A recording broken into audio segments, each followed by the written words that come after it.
So in this one, we have an ester, we have acid, and we have water. What do you think is going to happen there? Well, we know that with esters, they are very vulnerable to being hydrolyzed. And under acidic conditions, it's just going for the front line. If it was just water, okay, it happened at a slow rate. But here we add acid, it's going to go. Okay, so that's exactly what happens here. This is going to be acid catalyzed. Hydrolysis of an ester, okay, to a carboxylic acid. So we expect our product to look like this.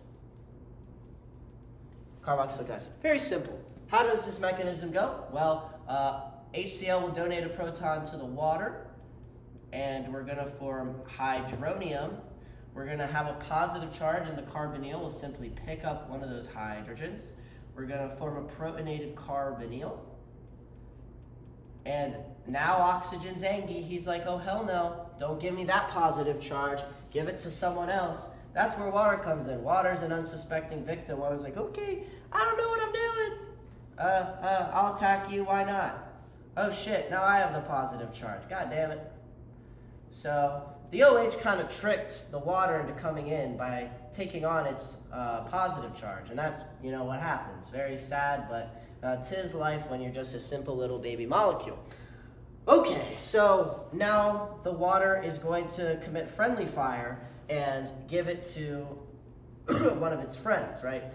It's going to say, hey, water molecule down the street, I know we live in the same neighborhood, we're the same blood, but I hate you. I want you to die. Take my proton. Make my life better. So he basically scams him, and we're going to get a hydrate.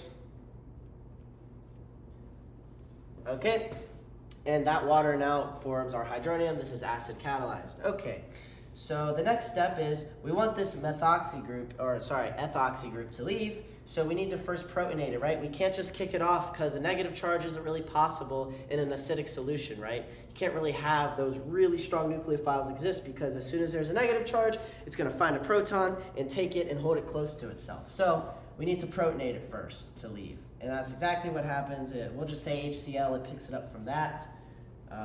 So this poor sucker of a molecule, this poor sucker of an ethoxy group is the final loser here. Actually, wait. No, it's not. OH gets in an argument with the protonated ethoxy. It's like, get the hell out of my house, woman. It's going to kick out the ethoxy group to make it ethanol. So we have ethanol leave, and we'll have a protonated carbonyl and an OH.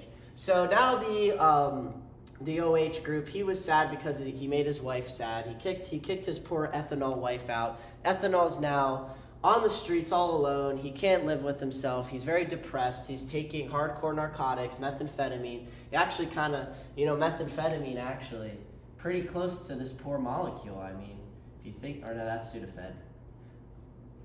Methamphetamine looks like this. Okay, kind of close. I don't know. Benzene derivative. Anywho, so he's regretting his life choices. He's like, damn it, I need to reconcile my life. So what does he do? He's going to revert and deprotonate himself.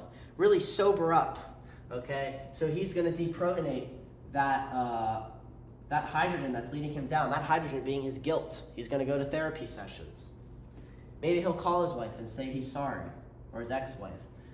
And simple deprotonation leads to the carboxylic acid. That is our final mechanism problem. Hope you guys enjoyed this video, those 3 problems, how to blast doing it. Have a wonderful day.